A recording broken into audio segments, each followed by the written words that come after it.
sumayin nyo lahat. At sumayin. Mga kapatid, aminin natin ang ating mga kasalanan at ang tayo maging marapat, umanap sa banal at pagdiriwang. Inaamin ko sa makapangyarihang Diyos at sa iyo mga kapatid, na lubha at nagkasala sa isip, salita at sa gawa, at sa aking pagkukulang. Kaya sinasama ko sa mahal ng Birhen Maria.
Ama naming makapangyarihan, ipagkaloob mo kami magamit kailanman na kalusugan at kagalingan sa aming katawan at kalooban. Pamunta sa pagdalala ng langit bilang sa Maria ang mahal, kami na may mahal sa hapis na saluluyan, at maninagap sa kalawin o walang katapusan, sa pamamagitan ni Jesucristo, kasama ng Espiritu Santo, magpasawalang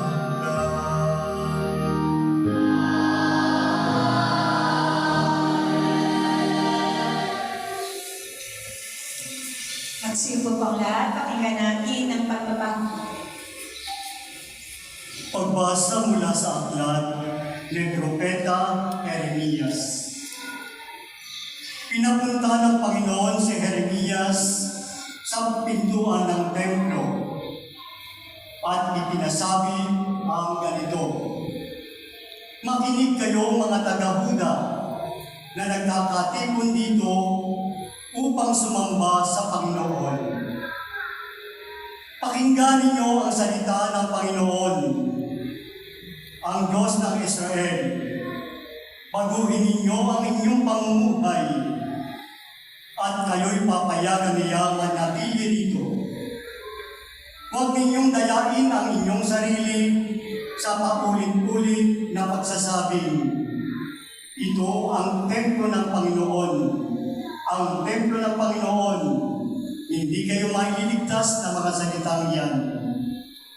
Magbagong buhay na kayo. Maging makatarungan kayo sa isa't isa. Huwag ninyong aapidin ang mga dayuhan, mga ulila at mga balo.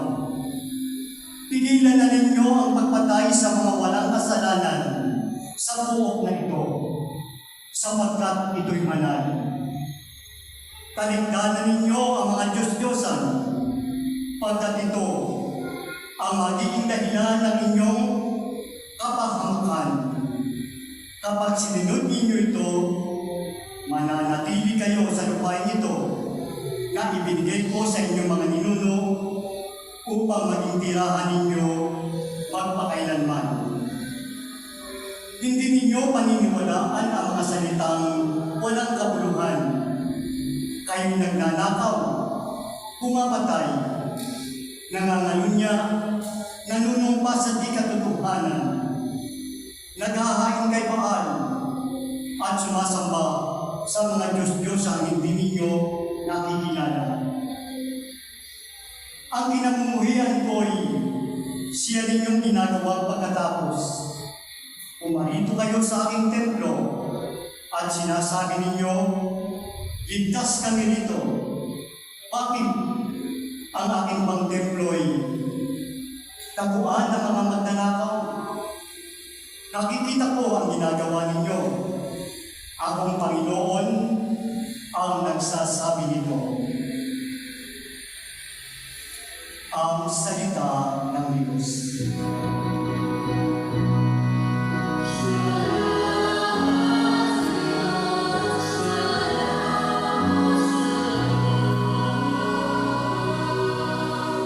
Sa buong tugunan, ang templo mo'y aking mahal, Diyos na makapangyarihan.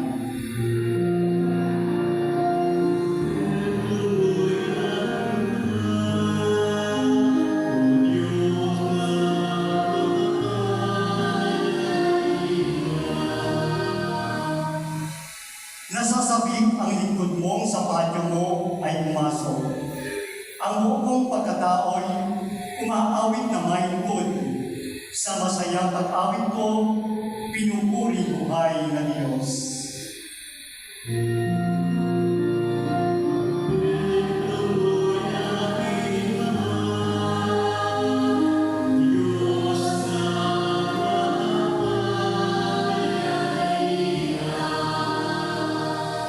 Panginoon, ang templo mo, mga maya'y nagpupugat.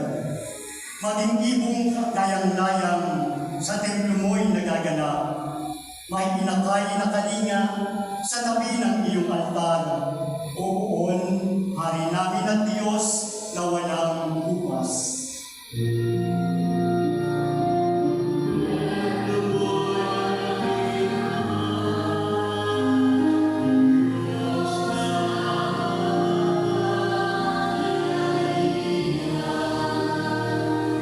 Mabanat na masasabi, silang do'y tumatahan, at palaging umaawit, nagpupuring walang hanggan. Ang sa iyo'y umaasa, nagsasabing mapanatin, habang lumalakad, lalo mo silang palakasin.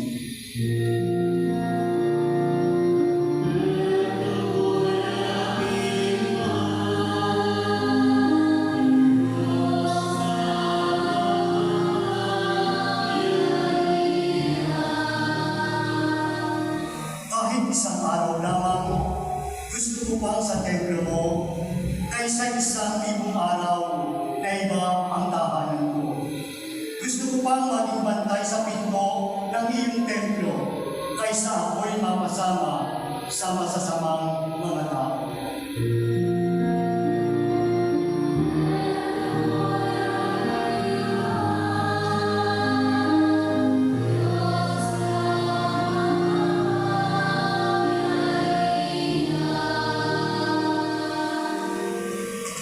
Magsitayo pang lahat, ating ipagbunyi ang mabuting balita ng Panginoon.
San Mateo. Papuri sa iyo, Panginoon.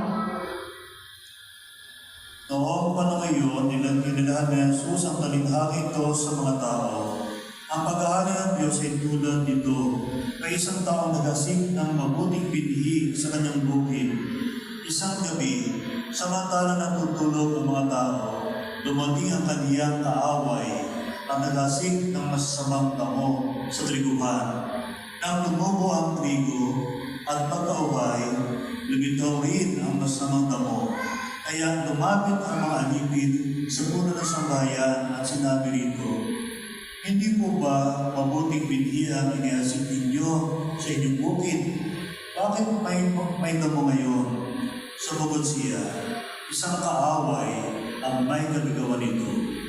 Tinanong siya ng mga usan, "Bubunutin po ba namin ang mga iyon?" "Huwag," sabi niya, "baka mabunot pati trigo. Hayaan na ninyong lumabog kapwa hanggang sa anihan. Pag-aani ay sasabihin ko sa mga tagapag-ani, ipunin ninyo ang mga damo at inyong pagbigkis-bigkisin upang sunawin. At ang trigo'y inyong ipunin sa aking kapanig." Ang mabuting balita ng Panginoon. Pinupuri ka namin, Panginoong Jesucristo. Magsiyuko pang lahat, pakinggan natin ang homilya. Magandang hapon po sa inyong lahat. Magandang araw po na po. Kumusta po kayo? Buti po. So, salamat sa Diyos. Sabihan na tayo ay nandito para sa ating pro-life conference. At isa pong walang paliwanag sa inyo. Ngayon po ay 2:30 pa lamang. Ang ating misa ay misa ng Sabado. So, baka akalain nyo na ito ay anticipated Mass. Ito po ay Saturday Mass. Sabihin, sisimpa pa rin kayo ang linggo ako. So, sa maghapon ito, tayo ay humakbang sa pag-unawa sa isang aspeto na may kinalaman sa buhay namin, ang tungkol sa kasagraduhan ng buhay. Ilan pong karagdagang puntos. May isa pong manulat na nagsabi na ganito sa G.K. Chesterton, "Every high civilization decays by forgetting the obvious things." Ang isa raw lipunan o sibilisasyon ay nasisira o sabi natin nabubulo kapag kinakalimutan ito o na yung totoong importante, totoong mahalaga. Para nga sa atin, ito'y tungkol sa kahalagahan, kasagraduhan ng buhay. Obviously, bilang mga mananampalatayang Katoliko, dapat tayo po ay pro-lifers lahat. Hindi ito para lamang sa mga nasa pamilya at buhay. Ang bawat Kristiyano Katoliko ay dapat nagtataguyod at nagsusulong ng kahalagahan ng buhay. It is not a choice. Ito po, tulad ng Panginoon kanina, kasama ito sa non-negotiable. Isang Santo Papa natin, si John Paul II, ang nagsabi nung siya nabubuhay pa, sa kasalukuyan ay mayroong paglalaban ang kultura ng buhay at kultura ng kamatayan. Ano ba yung kultura ng kamatayan? Ang culture of death. Nandun po ito sa mga letters sa salitang death. Ano po? D. Divorce. E. Euthanasia. K. Abortion. T. Total population control. At H. Homosexual union. So, aking babanggitin ng kaunahan. Ano po? Ito po yung mainit na issue ngayon, yung tungkol sa diborsyo. So, marami tayong nakikita mga pagtatalo, pagpapahayag ng mga opinion gagawin tungkol sa diborsyo. At ito pinagdinilayan ko, meron isa akong naalaala, ano po, na ang diborsyo ay, alam natin, meron ito sa Amerika. Ano po? Kaya napakadali doong magpakasal, and after 2 or 3 years, diborsyo. Magpakasal ngayon, bukas, pwede kayong mag-divorce. Ano po? May ganon na nangyayari. At dahil dito, yung diborsyo ay naging entry point ng negosyo. Bakit? Sapagkat pwede ka namang makipag-iwalay tapos ikaw ay magpakasal. Ito ay nakita na mabuhay nagkaroon ng pagkakataon maglingkod sa isang parokya doon sa Amerika na may mga tao na nag-o-offer ng kasal upang ang mga immigrants ay maging US citizen. O pera pinag-uusapan dito. No. Kaya maaaring ito ay $3,000 o baka may $4,000 na magpapakasal kayo tapos ay after 4 years, kapag na-acquire mo na yung citizenship, ay pag-diborsyo na. Ito yung isang aspeto na lumalampas sa ating paningin na pwedeng maging alamak sa ating bansang Pilipinas. Na po, dahil sa kahirapan, sa poverty, may mga pupunta rito, mag-i-interest sa Pilipinas. Sino bang talagang interesado sa ating bansang Pilipinas? Hindi yung mga nasa malapit natin, no? Paghahanap ng mga mapakasawa. Anyway, meron namang diborsyo. Papayag itong Pilipina o Pilipino at pag sila ay citizen na, mga isang umaga, pagising tayo, hindi na tayo bansang Pilipinas. Wala na tayong kasarinlan. Isa naman itong aspeto. Iba pa yung mga aspeto moral. So, it opens a lot of danger to our civilization and to our society. Pag-isipan natin ito, pagnilayan ko muli. Pero nga, marriage is non-negotiable. Para sa atin, ang matrimonyo ay sagrado. Ang pinagsama ng Diyos ay huwag pag-ibalain ng tao. At ang sabi ni Jesus, heaven and earth will pass away, but my words will not pass away. Amen. So, nabanggit natin kanina yung tatlong aspeto ng ating buhay bilang mga Kristiyano. Aral, asal, dasal. Nakita po nyo yung survey na ginawa natin sa mga nanditong participants. Ginawa po natin po sa bundok, sa isla, at dito sa Kapatagan. At kayo ang naging mga respondent.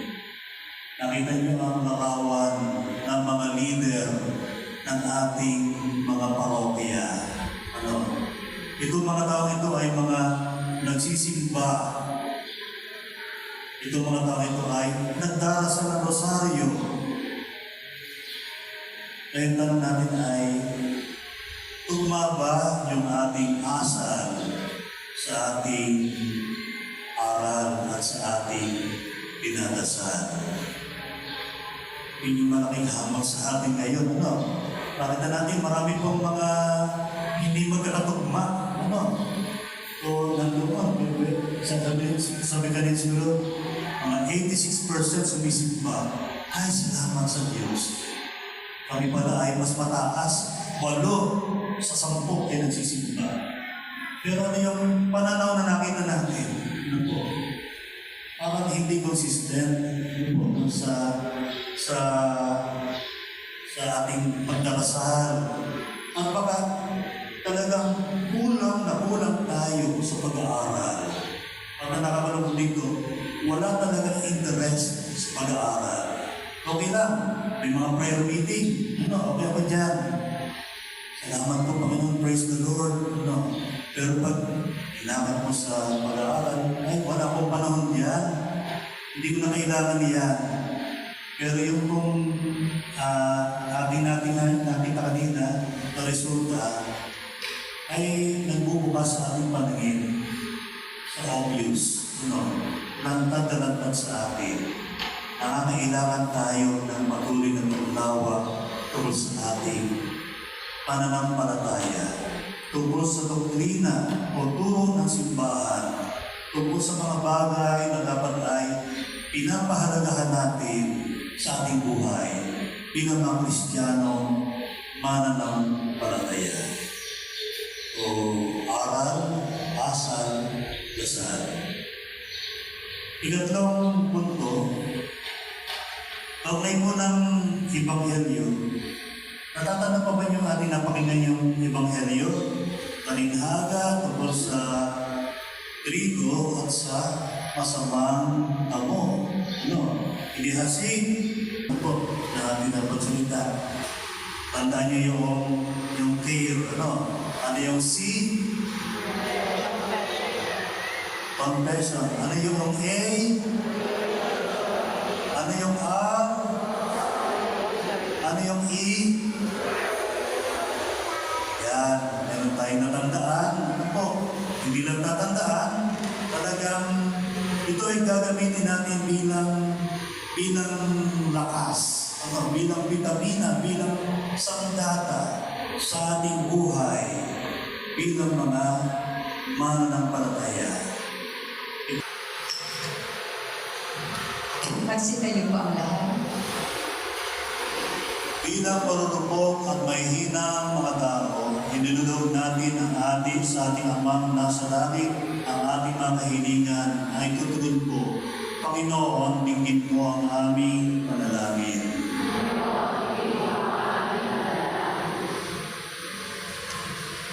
Ang mga pinagkakatiwalaang magdala ng katarungan naway maging patas sa kanilang pag-uusga, manalangin tayo sa Panginoon. Panginoon, digin mo ang aming panalangin.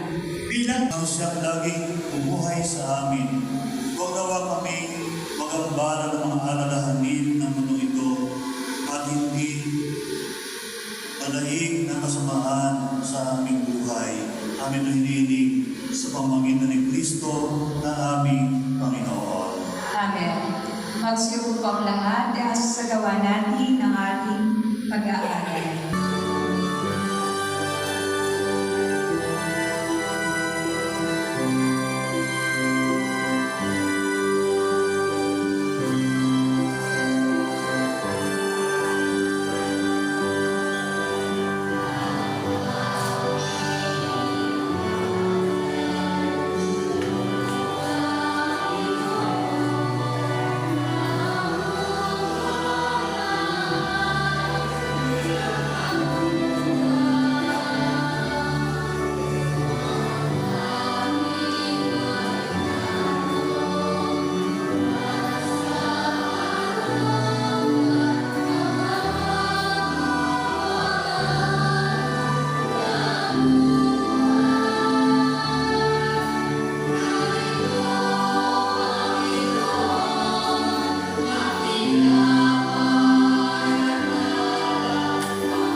sa mga anak. Dalangin kayo mga kapatid upang ating maghahay ng kalugdan ng Diyos amang makapangyarihan. Ang kapinawa ng Panginoon itong pag-aayin sa imang kamay, sa kapurihan niya at karangalan, sa ating kapakinabangan at sa buong sambayanan niyang banal. Ama namin lumikha, ang iyong nagtatawang tawa ng tumulang nawa sa aming ginagawa, upang siya ni Elo ni Maria, nang di bumawas ng dilagat na nagpaganap sa pagkabirhen, ay magpahindapat ang lumang aming pagkain, sa ikapagpapatawad ng mga kasalanan, sapagkat siya ang Panginoon kasama ng Espiritu Santo, magpasawalang hanggan.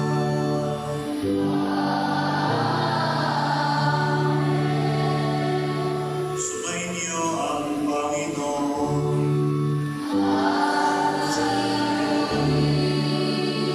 Itaas ang Diyos sa inyong puso at diwa.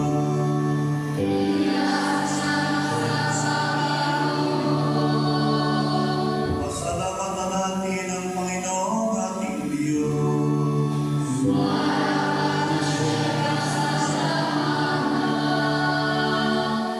Ama naming makapangyarihan, tunay marapat na ikaw ay aming pasalamatan. Tungkol mong pinagpala kami na Yesu Cristo, mahagil at bukod nagagalak sa iyo. Ang isang kusang loob na maging handog, ginawa ka niya ang pinapay.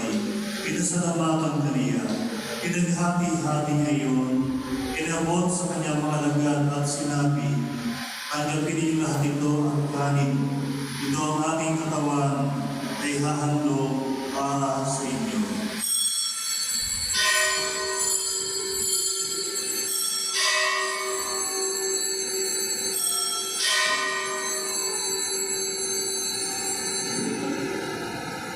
Gayun din naman na matapos ang hapunan, hinawakan niya ang kalis, hindi ka niya pinasalamatan, inabot niya ang kalis sa kanyang mga lagad at sinabi, tanggapin niyo lahat ito at inumin. Ito ang kalis ng aking dugo, ng bago at walang kamantipan. Ang aking dugo ni bubuhos para sa inyo at para sa lahat, sa ikapagpapatawad ng mga kasalanan. Gawin niyo ito sa pag-alaala sa akin.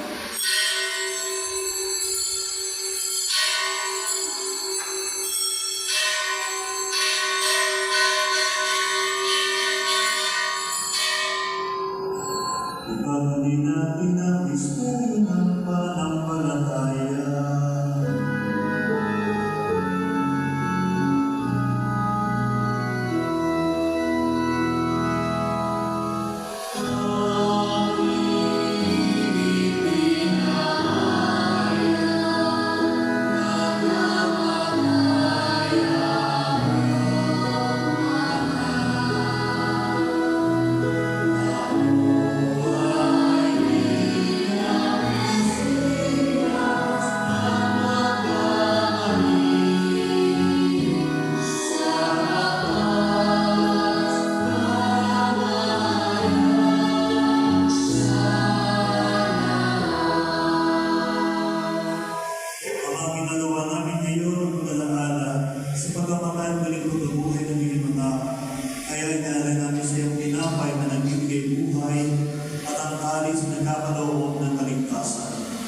Nagpapasalamat dahil kami ito pinarapat na tumayo sa harap mo para maglingkod sa iyo. Isinasama namin kami magsasalo sa kamatawanan mo ni Kristo ay mamuklod sa pagkakaisa sa pamamagitan ng Espiritu Santo. Ama, dinapit mo yung simbahang laganap sa buong daigdig. Puspusin mo kami sa pag-ibig kay San Francisco ng Santo Papa ng mga obispo ng tanang kapalitan. Alalahanin mo rin ang mga kapatid namin na himlay nang may pag-asa sila'y muling mabubuhay kaya hindi na lahat ng mga pamataw. Kaawaan mo sila patuloy sa iyong kaliwanagan. Kaawaan mo at itapatin kaming lahat ng makasalo sa iyong buhay na walang wakas. Kaisa ng mahal Birhen Maria, Ina ng Diyos, at sa Jose ng Esposo. Kaisa ng mga apostol, kaisa ni San Vicente ng lahat ng mga banal na namuhay dito sa daigdig na madudulot sa iyo. Ay pag-iwang gawa namin ang pupuri sa ikarangal mo sa pamamagitan ng anak ng aming Panginoong Jesucristo. Sa pamamagitan ni Kristo kasama niya at sa Kanya, ang lahat ng parapan at papuri sa iyo, Diyos ang makapangyarihan, kasama ng Espiritu Santo, magpasawalang hanggan.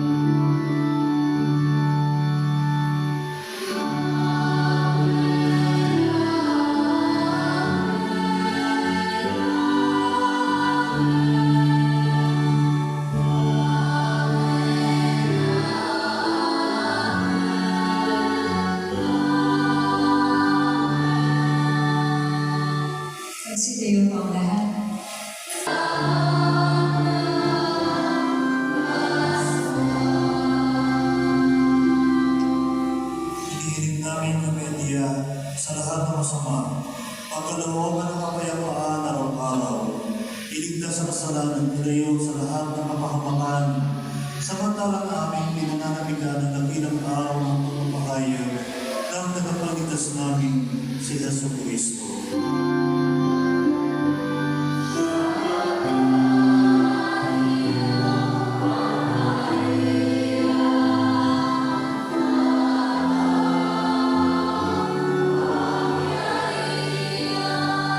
At sumayo rin. Magbigayan kayo ng kapayapaan sa isa't isa.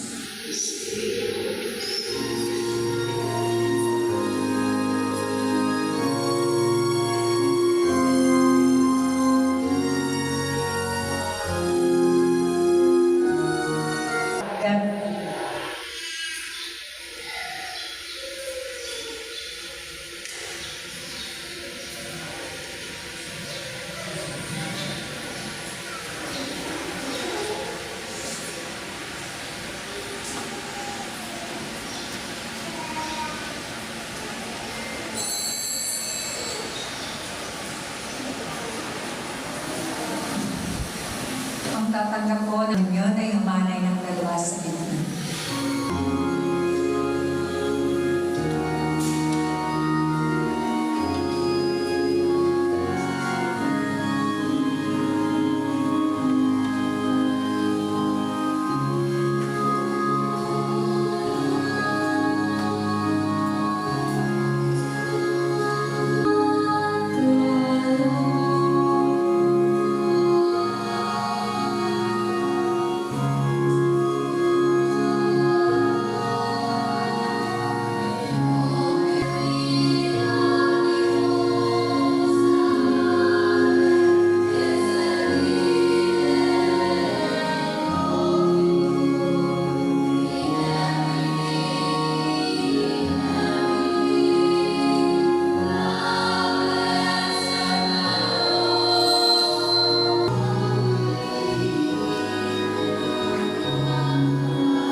Magsitayo pang lahat para sa panalangin pagkapakinabang. Pagin tayo, Ama naming mapagmahal, sa pagsasalo namin sa pananapakinabang, ang iyong kagandang loob ay aming hinihiling, upang ang pagpapahalaan namin sa mahal na Birhen at pagpunod namin sa Kanya ay magpagindapan namin malingkuran ang pangarap sa kalooban ng kaligtasan, sa pamamagitan ng Jesu Cristo kasama ng Espiritu Santo, magpasawalan hanggan.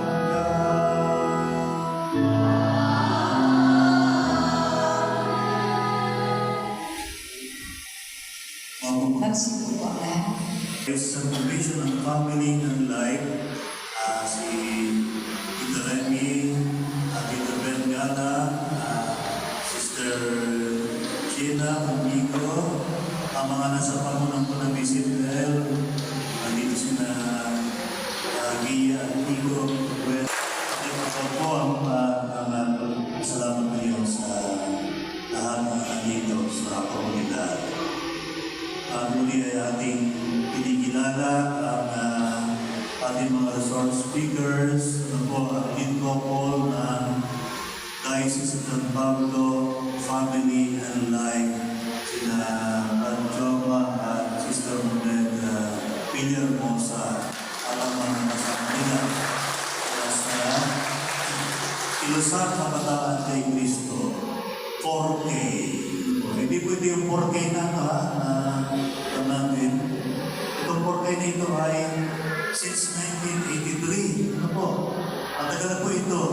Kaysa doon sa 4K na alam niyo na sa bukod lamang ito mga ilang taon na nakaraan. Ito po ay komunidad na nagdarasal, nagtataluin ng pamilya at buhay, ang tumagabay sa mga kabataan at ating mga pamilya. At kung ano yung pong parokya ay interested na extend ang ganitong pro-life conference sa inyong mga parokya para mas marami po ang makapakinig, ay pwede po dito usapan, kasama ninyong pari sa parokya upang magawa natin yung proper arrangement na po sa nasabing online conference. No? So malaking advantage ang nangyayari dito sa San Vicente. Sumayin niyo ang Panginoon. At sumayo rin. Pagpalain kayo, makapangyarihang Diyos, Ama, Anak, at Espiritu Santo. Amen. Kumain kayo mapayapa, maglingkod sa Diyos at sa kapwa. Salamat sa Diyos.